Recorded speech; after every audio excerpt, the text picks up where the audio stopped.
A speech in the style of depth psychology, there comes a moment in every soul's journey when the silence becomes louder than applause, and the weight of unseen burdens begins to whisper truths we have long refused to hear. From an early age, you learned that the world does not always welcome the fullness of who you are, so you adapted, you molded yourself, perhaps subtly, perhaps dramatically, to fit the expectations of others. You became agreeable to avoid conflict, accommodating to feel needed, cheerful to be liked. Somewhere along the way, you put on a mask, not out of deception, but out of survival. This mask became your shield. It protected you from rejection, from disapproval, from the cold indifference of those who could not hold your rawness. You learned that it was safer to be what others wanted than to risk being fully, unapologetically yourself. But what you didn't realize is that every time you wore the mask, you made a silent agreement with the world. Treat me as this false version of me, and I will not protest. The tragedy is not just that others believe the mask, it's that you begin to forget there is a face beneath it. And what happens then? People start to respond not to your soul, but to your performance. They come to you not for who you are, but for the role you play. They lean on your kindness, not because they value you, but because you never say no. They unload their burdens, not out of mutual trust, but because you never set a boundary. You have shown them, through repetition and silence, that you will accept less, tolerate more, and give endlessly. They are not abusing you out of malice. They are reacting to the character you've unconsciously cast yourself in. This is not to blame you. It is to awaken you. When you pretend to be okay with what harms you, the world will take you at your word. When you smile through exploitation, the world will assume you are comfortable. When you offer endless patience to those who drain you, they will assume there is no cost. And when you hide your pain behind politeness, no one will come to rescue you. The mask that once protected you has become a prison. The more you wear it, the less visible your truth becomes, not only to others but to yourself. To be used is not just about what others do, it is about what you allow. And what you allow is often shaped by what you fear: rejection, loneliness, the shattering of illusions. But there is something more painful than any of these things: living your entire life unseen, misused, and disconnected from your own soul. So look in the mirror, not the one that reflects your performance, but the one within that shows your inner truth. Ask yourself, what am I performing? What am I pretending to be okay with? What would I say if I believed my truth was worthy? And when you begin to answer honestly, when you begin to remove the mask and reveal the authentic, unpolished self beneath, you may lose a few people, but you will begin to find your life, because the face beneath the mask is not weak. It is not too much, it is not unlovable, it is simply you, and that is enough. There is a subtle force that moves in the lives of many, a force not immediately violent or cruel, but far more dangerous in its softness. It appears not with domination, but with need. It knocks on the door of your empathy. It wears the face of helplessness, and it speaks the language of dependence. It says, I can't do this without you. And in that moment, something in you awakens, a deep, unconscious desire to be essential, to be irreplaceable, to be needed. And so you answer, not out of weakness, but out of care, not out of obligation, but because something within you has been conditioned to see need as truth. You step forward, you give, you offer your time, your energy, your emotional labor, not realizing that what you are stepping into may not be love or friendship or loyalty, but a carefully disguised transaction cloaked in the illusion of vulnerability. Manipulation does not always look like control. Sometimes it looks like dependence. It wraps itself around your heart in ways that feel intimate, and whispers, they need you more than anyone else ever could. But the deeper truth is this: what they truly need is not you, but what you provide. Your presence becomes a drug that numbs their responsibility. Your help becomes a ladder they climb without ever learning to walk. And over time, you are not with a person, you are maintaining a system, one in which they do not grow because your sacrifices shield them from reality. They do not call it manipulation. They may not even be aware. But make no mistake, every time they lean on you instead of standing, every time they drain you while calling it love, every time they expect more but offer less, something sacred in you is being eroded. slowly, quietly, and often with your consent. And you begin to confuse your worth with their need for you. You begin to think, if I leave, they will fall apart. And that thought seduces you because it offers you a sense of meaning. It lets you feel chosen, but meaning that comes at the cost of your peace is not meaning. It is manipulation wearing the costume of devotion. You are not here to be someone's emotional scaffolding. You are not a substitute for their inner work.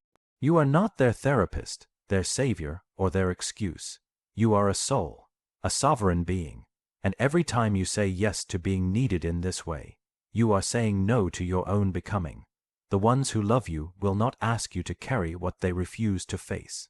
They will not anchor themselves to your strength and call it connection.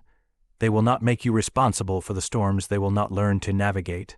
The truth is, the more you rescue someone from themselves, the more you teach them to abandon themselves. You were not born to be a crutch for someone else's stagnation. You were born to walk your path with integrity and allow others the dignity of walking theirs, even when it is uncomfortable, even when they fall, even when they beg you to hold them longer than you should. Not everyone who needs you is good for you. Not everyone who cries for help wants to heal, and not everyone who clings to you loves you. They may simply fear facing life without the version of you that keeps them safe from themselves. So take a breath, step back, look clearly, and ask yourself the hardest question of all. Is this connection, or is it control disguised as need? And then have the courage to walk away from any bond that asks you to lose yourself just to hold it together. There is a giving that flows from love, and there is a giving that flows from fear. The difference between the two is not always visible to the world, but it is deeply felt in the soul. There are those who give not because they have much, but because they are afraid of having nothing. They give attention, time, affection, forgiveness, and sacrifice, often long past the point of exhaustion, not out of abundance, but out of a quiet terror that if they stop giving, they will be forgotten. Or worse, discarded. This kind of giving is not generosity, it is survival. Behind this pattern lies a wound, dulled, often hidden, sometimes buried beneath decades of smiling compliance and chronic self-neglect. It is the wound of abandonment. Perhaps it came from a parent who left without explanation, or from love that was given in fragments, offered only when you performed, achieved, pleased. Perhaps it came from being made to feel invisible, where your needs were never a priority, where your voice never echoed back to you in recognition. And so, a belief took root. I must give in order to be kept. I must be useful in order to be loved. And so you began to overgive, not because you were full, but because you were starving. You learned to anticipate the needs of others before they spoke. You became skilled at reading moods, managing emotions, fixing everything before it broke. You apologized when you weren't wrong. You tolerated what hurt. You stayed when you should have left. You said yes when your body screamed no. All because the fear of being alone felt more unbearable than the pain of being drained. But the tragedy is this: every time you give from that wound, you deepen it. You attract those who will take without reciprocating, who will confirm your unspoken belief that love must be earned through sacrifice. And when they leave, and they often do, you blame yourself. You think, maybe I didn't give enough, maybe I wasn't good enough, and so you give more again and again in a cycle that never heals, only repeats. The world sees your kindness, but it does not see your grief. It praises your selflessness, but it does not know how much of yourself you have lost in the name of not being left behind. Healing begins with the radical realization that your worth is not tied to how much you give, how well you perform, or how useful you are to others. You are not a commodity. You are not an emotional service provider. You are a soul, worthy of care, even when you have nothing to offer but your presence. You deserve to be loved not for what you do, but for who you are when you stop doing, and this healing is not comfortable. It requires saying no when you've built your identity around yes. It requires allowing others to sit in their discomfort, to face their own responsibilities to meet you halfway, or not at all. It demands that you stop rescuing those who would never swim toward you, and that you sit with the silence that follows when your overgiving ends. That silence is sacred. In it you will feel the echoes of the child within you, the one who feared abandonment, who believed they had to earn everything, who was never told, "You are enough, even when you do nothing." And in that silence you begin to speak the language of healing. Not with words, but with boundaries, not with sacrifice, but with self-respect, not with proving, but with presence. The wound of abandonment may never fully vanish, but it does not have to dictate your life. You can learn to give from your wholeness, not your hunger. You can choose to be seen rather than needed. You can finally stop performing love and start receiving it. Not everyone will stay, but the ones who do will stay because of who you are, not what you give. And that is the beginning of something real. There comes a time in every inward journey when the soul begins to whisper what the mind has long ignored. This space is mine. It does not shout. It does not demand. It does not rage. It simply begins to reclaim itself, slowly, quietly, and with a power that unsettles the patterns you've grown used to. Boundaries are not walls. They are not punishments, nor are they declarations of superiority. They are the sacred lines drawn by a soul that has remembered its worth.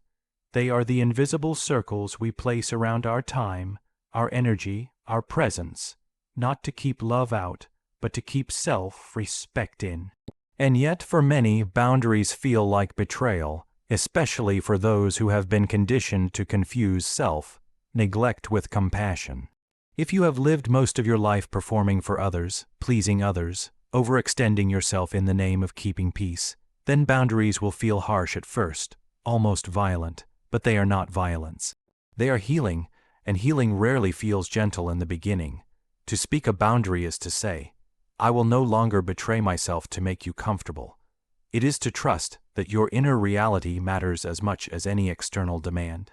It is to choose authenticity over approval, even when the cost is disapproval from those who have benefited from your silence. Those who have learned to love your compliance will not celebrate your sovereignty. Those who have grown used to your yes will question your no, and not because you are wrong to say it, but because your power disrupts their convenience, and yet you must still say it, because every time you say yes when you mean no, you abandon yourself. And no relationship, no matter how cherished, is worth the cost of losing your inner alignment. Boundaries are not just about others, they are about you. They are a mirror of your self-awareness. They are your soul saying, "I know who I am, I know what I carry, and I know what I cannot afford to give away."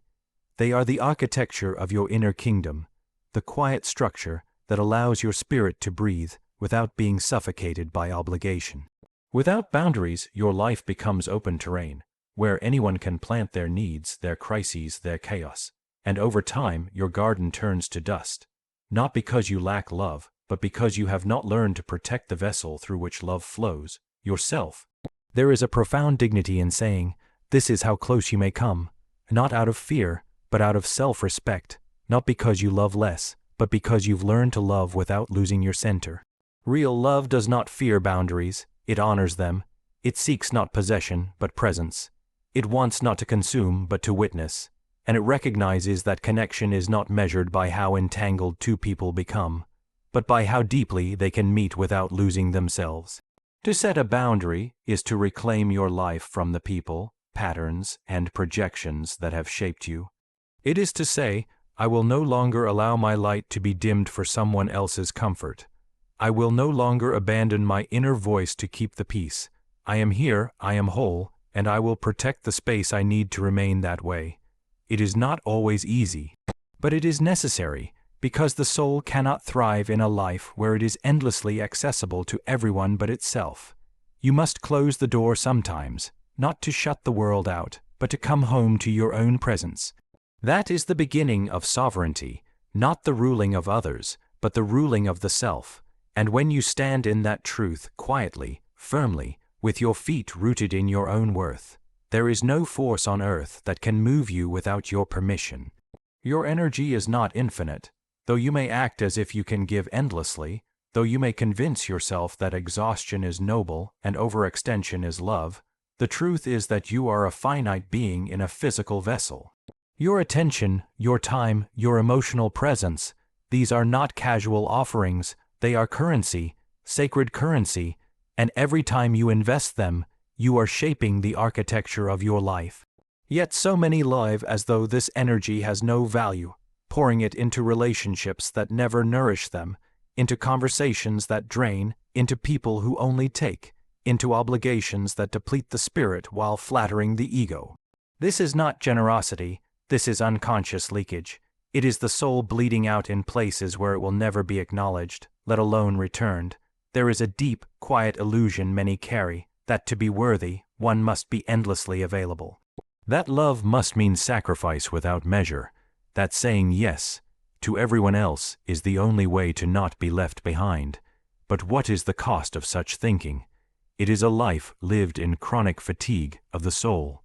It is a spirit that becomes a servant to everyone's needs except its own, and over time, resentment sets in, not because you gave, but because you forgot yourself in the giving. Everything you invest your energy into is a vote for the life you're creating. The people you answer at your lowest, the situations you tolerate when your instincts whisper otherwise, the thoughts you entertain again and again that chip away at your inner peace, they all cost something.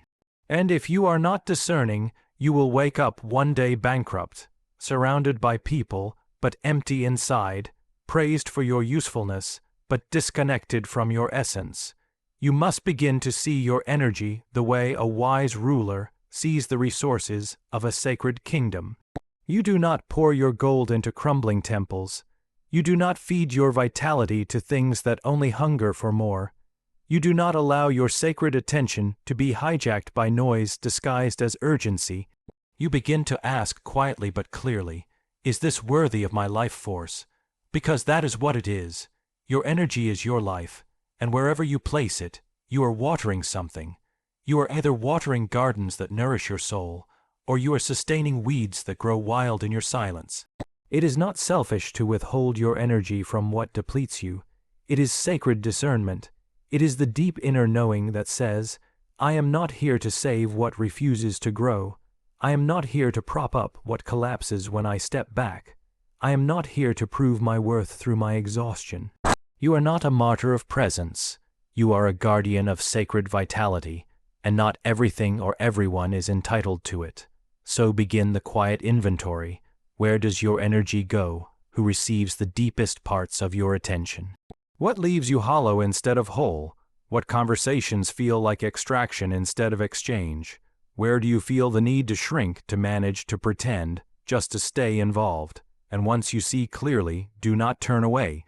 Redirect, refocus, reclaim, because when you stop spending your energy in places that offer no return, not just in attention, but in truth, in soul, in reciprocity, something miraculous happens. Your life begins to regenerate.